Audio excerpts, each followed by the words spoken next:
Assalamualaikum warahmatullahi wabarakatuh.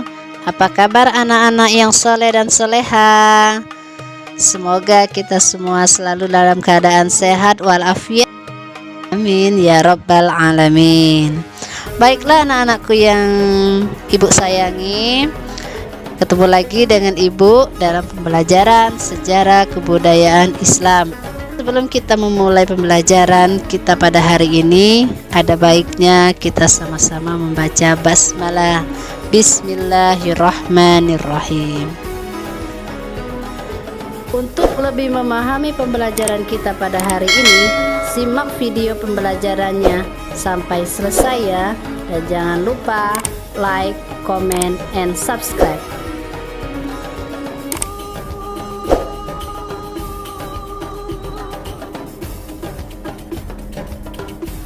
Baiklah anak-anak, tujuan pembelajaran kita pada hari ini yaitu menunjukkan perilaku, mengamalkan contoh nilai-nilai kesolehan dari Khalifah Abu Bakar As-Siddiq radhiyallahu anhu. Anak-anak ibu yang soleh dan soleha, sebelumnya kita sudah mempelajari tentang akhir hayat Nabi Muhammad SAW. Maka kita pada hari ini akan melanjutkan pembelajaran kita, yaitu tentang kisah teladan dari salah satu sahabat Nabi Muhammad SAW, yaitu Abu Bakar As-Siddiq radhiyallahu anhu. Abu Bakar As-Siddiq juga dikenal sebagai pedagang kaya yang sukses sejak usia muda. Sifatnya yang ramah dan jujur membawanya perdagangannya sampai ke Yaman. Abu Bakar As-Siddiq juga adalah merupakan sahabat Nabi yang paling awal memeluk agama Islam. Ia dikenal sebagai khalifah pertama yang meneruskan perjuangan Nabi Muhammad SAW dalam memimpin umat Islam. Setelah wafatnya Nabi Muhammad SAW, beliau menjadi khalifah Islam yang pertama pada tahun 632 Masehi hingga tahun 634 Masehi, dan itu merupakan satu di antara 4 khalifah yang diberi gelar Khulafaur Rasyidin atau khalifah yang diberi petunjuk.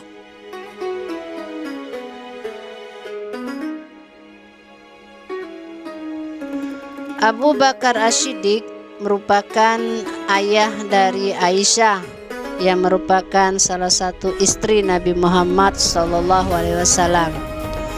Nama Abu Bakar As-Siddiq sebelum masuk Islam adalah Abdul Ka'bah, yang artinya hamba Ka'bah.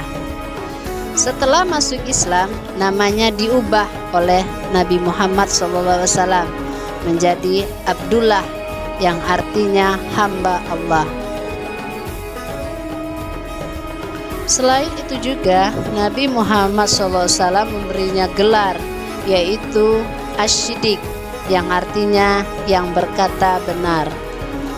Setelah beliau membenarkan dan mempercayai pada saat peristiwa Isra Mi'raj yang diceritakan oleh Nabi Muhammad SAW kepada para pengikutnya, dan dari situlah ia lebih dikenal dengan nama Abu Bakar As-Siddiq. Abu Bakar As-Siddiq merupakan keturunan dari Bani Taim, yaitu dari suku bangsa Quraisy, dan menurut beberapa catatan sejarawan Islam, ia dikenal seorang pedagang, hakim dengan kedudukan tinggi, seorang yang terpelajar, serta dipercaya sebagai orang yang bisa menafsirkan mimpi. Masa wafatnya Nabi Muhammad SAW dan diangkatnya Abu Bakar menjadi khalifah pertama. Selama masa sakit Rasulullah saat menjelang wafat, dikatakan bahwa Abu Bakar ditunjuk untuk menjadi imam sholat untuk menggantikannya. Banyak yang menganggap ini sebagai indikasi bahwa Abu Bakar akan menggantikan posisinya. Bahkan setelah Nabi Muhammad SAW telah meninggal dunia, Abu Bakar As-Siddiq dianggap sebagai sahabat Nabi yang paling tabah menghadapi meninggalnya Nabi Muhammad SAW. Setelah kematian Nabi, dilakukanlah musyawarah di kalangan para pemuka kaum Ansar dan Muhajirin di Madinah, yang akhirnya menghasilkan penunjukan pada Abu Bakar As-Siddiq sebagai pemimpin baru umat Islam atau disebut khalifah pertama pada tahun 632 Masehi. Anak-anak ibu yang soleh dan soleha, di akhir pembelajaran kita pada hari ini, ibu memberikan soal latihan sebanyak 5 pertanyaan. Yang pertama, Abu Bakar As-Siddiq dilahirkan pada tahun. Yang kedua, nama asli Abu Bakar As-Siddiq adalah. Yang ketiga, Abu Bakar As-Siddiq berasal dari suku. Yang keempat, Khalifah Abu Bakar As-Siddiq berketurunan dari Bani. Terakhir yang kelima, siapa sahabat Rasulullah SAW yang pertama kali masuk Islam? Silakan anak-anak kerjakan di buku latihan SKI. Selamat mengerjakan dan tetap semangat.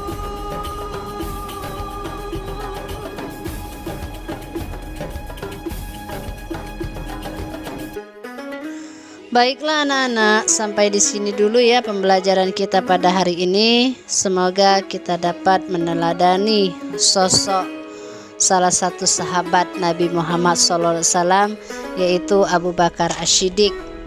Amin. Kita akhiri pembelajaran kita pada hari ini dengan mengucapkan lafal hamdalah, alhamdulillahirabbil alamin. Wassalamualaikum warahmatullahi wabarakatuh.